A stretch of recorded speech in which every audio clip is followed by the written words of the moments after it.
All right, what is going on, everybody? Welcome back to another day of SaberSim's DFS office hours. Today is Wednesday, May 14th of 2025. Looking ahead here, we have a 2-game NBA main slate tonight, as well as a 2-game NHL main slate. We had an early 4-game MLB slate get underway already. Good luck to all of you playing that slate.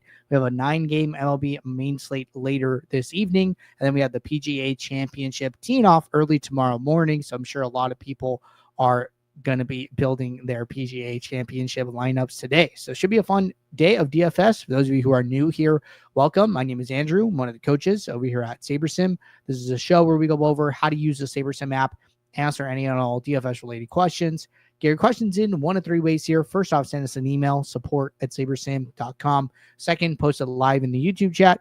Third way, post it in the office hours channel in our Discord server. If you're not in our Discord and want to get access to that channel, there is a link in the description of this video. You also get access to our Sim Alert channels, individual sport channels, and you get access to the rest of the SaberSim team. Just can't say enough good things about the Discord. But with that said, we do this show Monday through Friday, 4 p.m. Eastern, and then we do this show on Saturdays at 12:30 p.m. Eastern. So tune in any one of those days. Get your questions answered. Reminder, a little bit of a schedule change this week. No office hours on Friday or Saturday. And the build review show has been moved to tomorrow on Thursday at 5 p.m. Eastern. So I just want to keep on reminding everybody about that. All right. We do have a lot of questions today, so that is always a good thing. Let's get these questions up and let's get SaberSim up. And I am going to be focusing on the PGA Championship for tomorrow. Typically on Wednesdays, we definitely like to do a golf build ahead of the tournament. So got PGA Championship loaded up here. Should be a fun one. Excited about it. But let's get started with questions. We're just going to work our way from the top down. All right. Deshaun said, when it comes to leverage for these NBA 2-game slates, how many players are you focusing on? Like, are you looking into your top 2+ and negative leverage plays? Also, would looking into range of outcomes be a good way to determine how much exposure to get to a certain player, or maybe using the range of outcomes to determine if I want to bump up or down a player's projection? This is my last 2-part question. Would you be okay? So it looks like we go into a second question. So let's just stop here before we continue on. Looks like there is a 2-part question and then a second 2-part question. So we'll just kind of focus on one at a time. So first part is, when it comes to leverage for these 2-game slates, how many players are you focusing on? Honestly, not really focusing on, I guess I don't think about it this way, right? And we could do a NBA demo here and like we'll talk through this. So let's just say it's like our NBA starter demo, right? So, okay, we're going to go 500 lineups, 2 small adjustments, 2 projections, and then we're going to click build, right? So this will be our Saber score demo. So let's let these lineups finish running.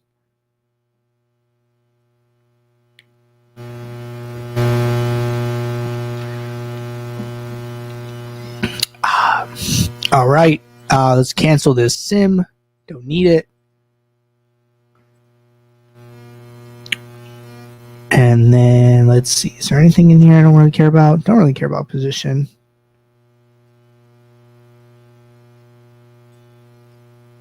Yeah, that looks a lot better. All right, cool. So we come in here right away, right? And we see like this exposure column, okay? Sort by exposure, we see the leverage. There are some big leverages here. Now, mind you, right, these players are highly owned. Jaylen Brown's like 50%. Porzingis is like 50%. Draymond Green, 50%, right? And then these players, 95, 95, 90, right? So, okay, yeah, we're getting a lot of exposure, but it is still, about 2x their ownership, right? All of these players also are getting a higher pool percentage than their ownership. And, it makes sense to see Jaylen Brown, Porzingis is going to be their first game without Jason Tatum. So, there's obviously a little more usage to go around. And I don't think, salaries are properly reflecting the available extra usage for the team, right? So to me, it makes sense why we're seeing these players. They're also very high value. If you just sort by value, these are like the 3 highest value plays on the slate. So nothing weird going on here. But let's say that, I just look at this and I'm like, I feel like this is too much value, right? Or too much leverage. I'm not so much focusing on any one like player. Like I'm not saying like, okay, I want to take a stand on them, but I'm just saying like how many different spots am I taking really big stands on? And am I okay with that, right? For me, I guess it's going to depend. You know, sport definitely matters. Position definitely matters, right? If this was like baseball and I had like 40% leverage on like a hitter, even if it's like Aaron Judge, even if it's like Shohei Ohtani, you know, that might just be too much based on kind of what you're talking about, like their range of outcomes, right? Another thing you can look at is their adjusted ownership, right? Because adjusted ownership, remember, looks at a player's ownership, looks at a player's range of outcomes and scores them. An adjusted ownership that is lower than actual ownership means that this play is actually a really good play. If the adjusted ownership is like way higher than the regular ownership, that means they're a little bit risky, right? So you could be using adjusted ownership to achieve what you're trying to achieve here, of like trying to figure out which players are high risk and which players are like lower risk. So if you're looking for like some data point, some indication of doing that, I would be using this column here, right? But for me, I'm mostly coming in here, right? And I'm trying to balance this. I'm trying to say, okay, these are my leverages. This is my projected score, which is 271.5. I always want to get some diversification if I can. Going 1 to 2 uniques brings me down 0.6 projection.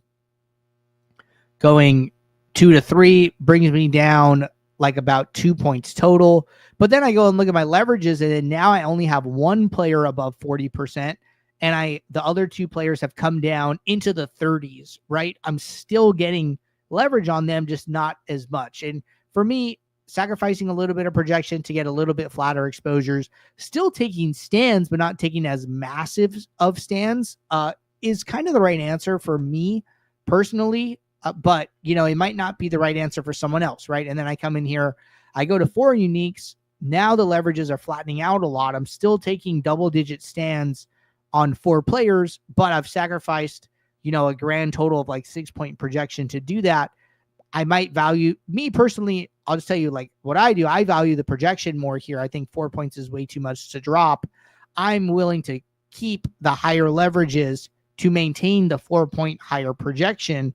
And you just have to figure out which trade-off matters more to you. So some people might be like, I would never play 3 players in 80% of my lineups. That's just way too much. What if one gets hurt? What if one gets a bad game, has a bad game, then all my lineups are tanked? Like, you know, all these like, you know, kind of negative thoughts like creep in people's minds, right? And it's a definitely a concern that you have to have.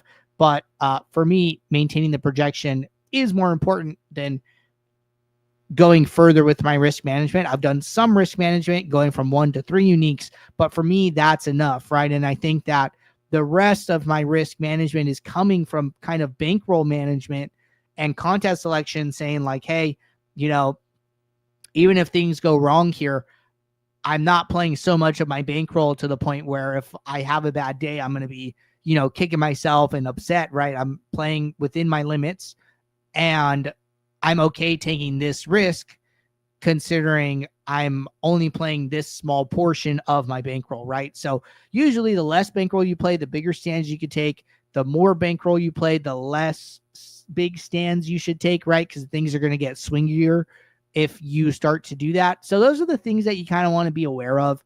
But again, adjusted ownership sounds like it could be a really good column for you to focus on. And this is basically how I would be balancing everything between leverages, using SaberScore, uniques, exposures, all those kind of things. So this is like a pretty good stopping point for me, you know, building 20 lineups on the starter plan, using SaberScore at lineup 65 out of 500, still valuing the rank of my lineups, and I'd be happy to submit these lineups as is. All right. One other point here I do want to mention, saying use the range of outcomes to determine if I want to bump up or down a player's projection. So I don't know if I would necessarily do that, right? But I think you could bump up or down exposures, right? So like for me, the way I think about this is projection, I mean, in a nutshell, it is the minutes times the fantasy points per minute, right? These two columns. I would only adjust projections if I have a take or a opinion about one of these two columns, right? Do I think they're going to play more minutes or less minutes?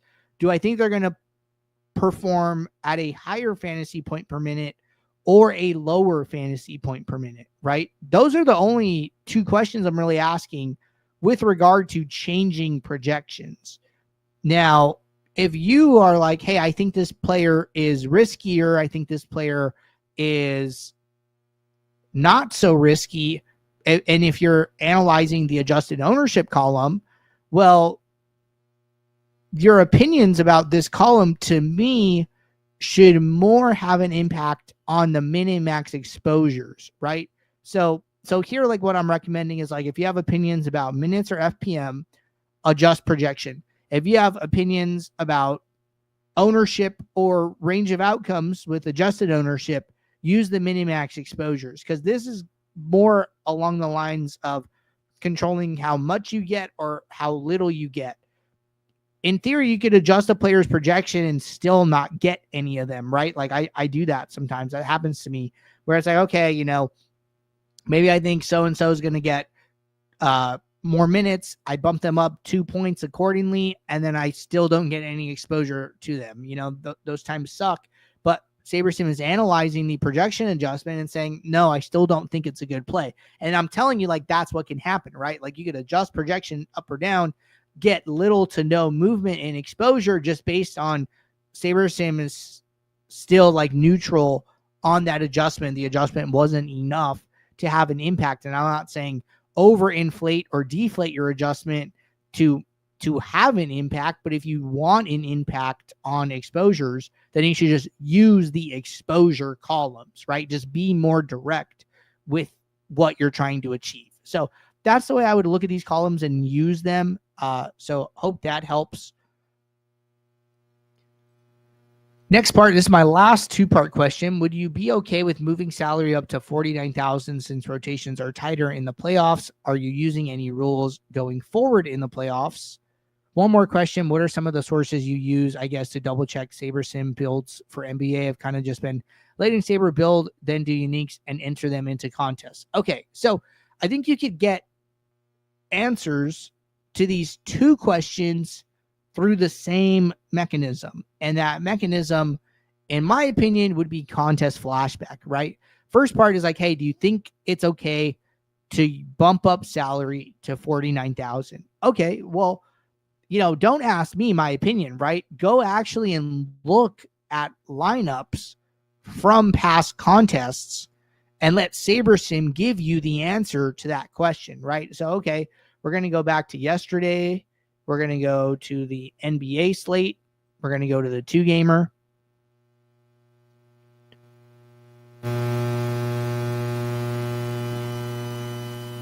And I'm going to go to contests. Maybe I'm playing the $4.20 max, right? Okay, we go open the $4.20 max.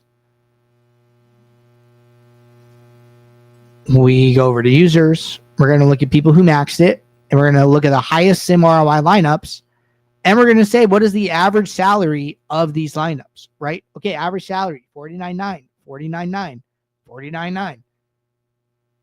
Like almost literally all of these top sim ROI lineups are using a $49,900, $49,800, have a average salary of this number. So if you're asking me like, hey, do I think, moving salary up is okay? Yeah, I absolutely think moving up salary is okay based on what we're seeing here, right? All these top lineups are using higher average salaries. Not to say, what you would have to do is you'd have to look at them, right? I would have to like, okay, I'm going to filter for this user.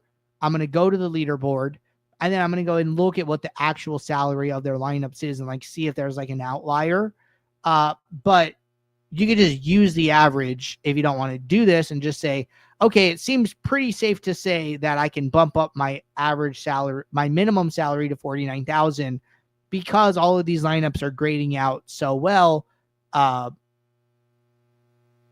with the salaries that are present, right? So here I would say, yeah, it's totally fine thing to do. But like, you can do this and get the answer to a lot of different questions, right? For a lot of different sports, for a lot of different scenarios, by learning how to use this tool. Second part was, what are some of the sources that you use to double check SaberSim builds for NBA? I'm not really using any outside sources for this, but I think something that's like kind of cool that I see sometimes in Flashback is like, let's say we load up the flagship contest from yesterday, right? Okay, so we go over to users, go to like 150ers, sim ROI. Okay, so like we come in here, right? And then you can basically like go in and study any of these players, and not all of them, are SaberSim users, right? I know like a very popular name is like McLovin, right? I don't know if he has anything. I don't know if he uses us at all, but he definitely doesn't use our logo. Aaron Costa is a stochastic logo, right? Hishbu is like a pro. I think Royal Pain is a pro, or just like guys that are like very, very high volume, right? The Mish as well. So you see some of these names where like maybe, they're not like primarily using SaberSim, and you're like, hey, maybe I want to go study their lineups because they're still grading out well in SaberSim, like UDCal and some of these other guys. They must be entering good lineups, right? So you get like a view of somebody who might be using like other primary projections and see, how their lineups look like if you want to go like study like McLovin, and just get a sense for like what the macro aspects of their lineups are and how you can apply like some of those macros to like your own stuff. So like McLovin, 11% sim ROI, right? Okay, 49.9 average salary. We kind of talked about that already. 260 sim average score, 2 average dupes. And then we can even go and like go to the projections tab. Okay, well, how did he play the chalk, right? You come in here, you sort by ownership. Did he get, over or under? Were there any spots where he had like a lot of leverage? Come in, we add a leverage column. It's like, okay, where were his biggest leverages? Okay, he took leverage on the highest owned player. What were his fades, right? Nothing too crazy, negative 11% leverage, like 14% exposure, and then like a small drop off here, but nothing crazy, right? So playing it kind of close to the vest, taking like one stand, and then otherwise being like a little over, a little under on like a number of players. This is something you could do, right? You could like, okay, hey, I'm noticing, and then you not only you study him, right, but like also go and study like the top players in the contest, right? Raxman, never heard of him, okay, why did his lineups grade out so well? You look at his macros, you go look at his exposures, and then, okay, he's like a really big stand. Actually, he went a little bit the opposite, right? McLovin was on Mobley. He went on Christian Brown. He took a huge stand on him and Jalen Williams, 50% leverage there.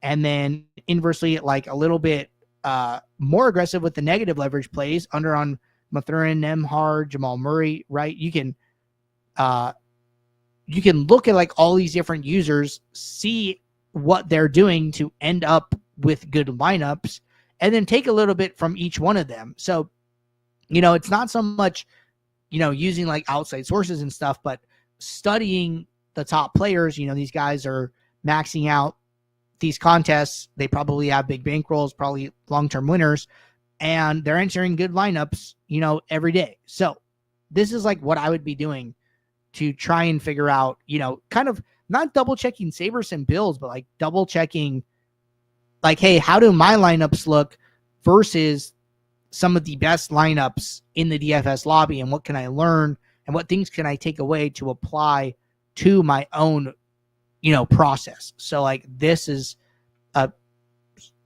probably one of the most important things you can do outside of like submit your lineups on time. That way, you have, viable lineups in your contest. Like studying is super, super important. All right. Good question there. Russell said, what is the best way to upload projections from another source? Yeah, absolutely. So real quick, we do have a tutorial on this. Go over to the top right menu, go to help, go to SaberSim tutorials. We have, let's see. Okay, it might be in the glossary one. Okay, so in the SaberSim's frequently asked questions and glossary, uploading custom projections and data. I will drop this here in the YouTube chat so people can check that out after the show, whatever. But to upload projections,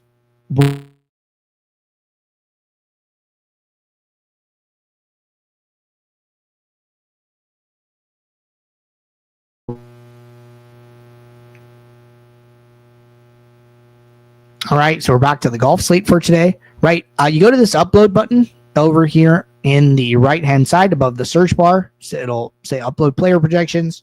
You can either upload a CSV or you can just copy and paste the data into this table.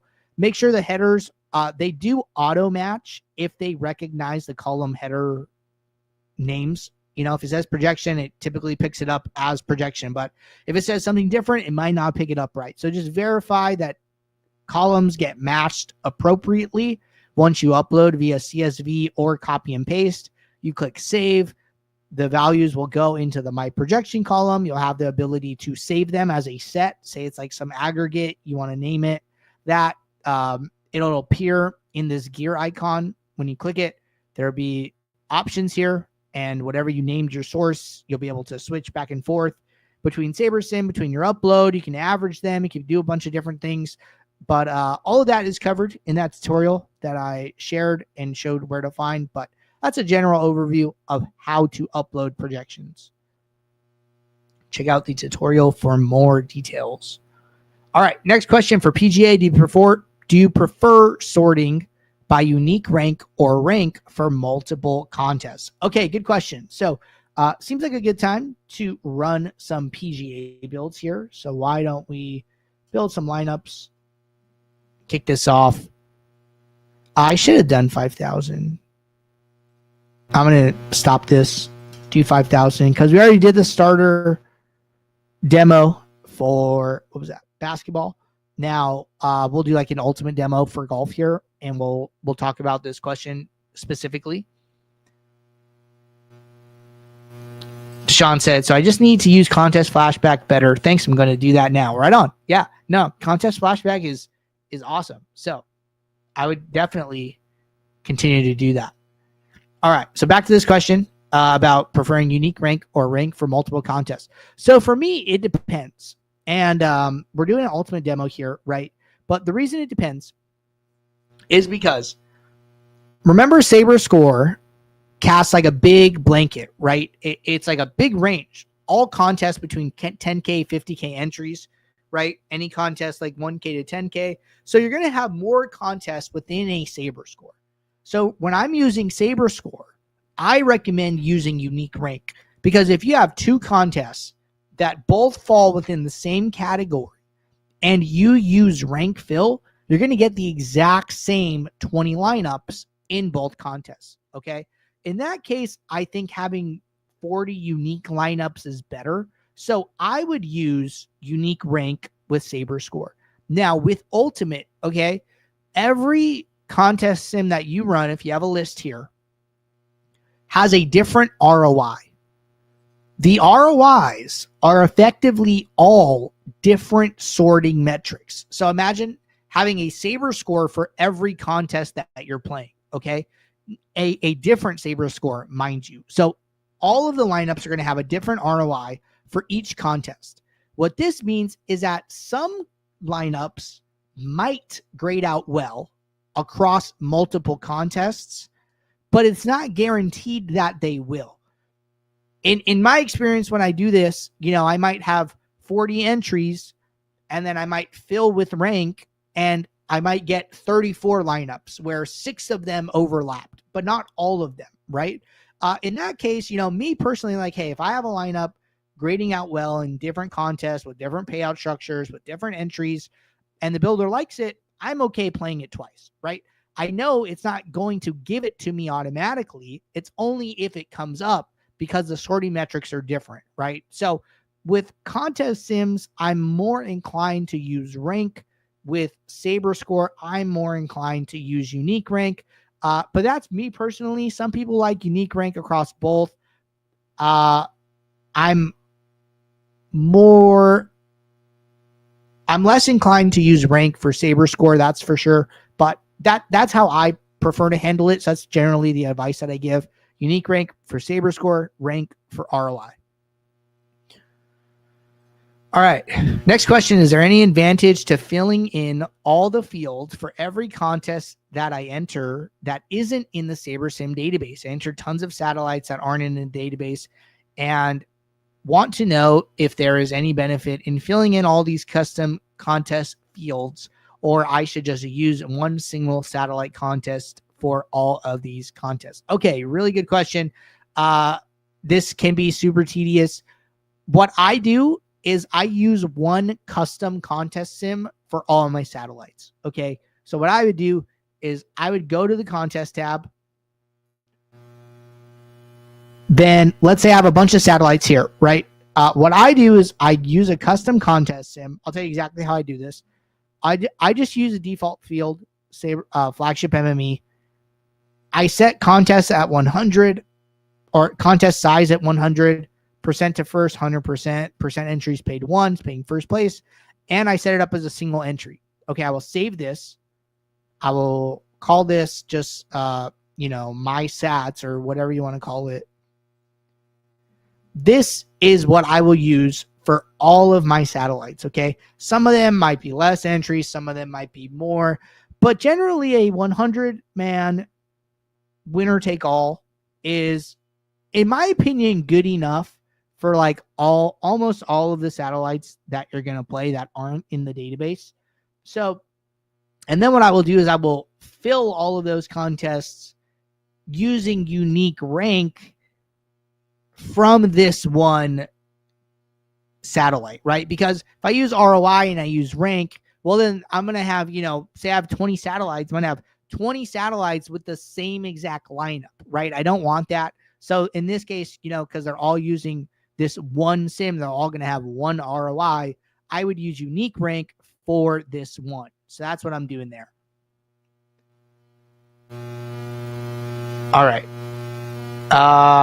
Looks like we are caught up there with questions in the chats here. A lot of good questions today. See a couple build review requests. I will get those jotted down for tomorrow, but think we're all set here. Appreciate you guys tuning in. I'll be back tomorrow, Thursday, 4 p.m. Eastern for our next show. So until then, everybody, take care. Good luck. Thanks.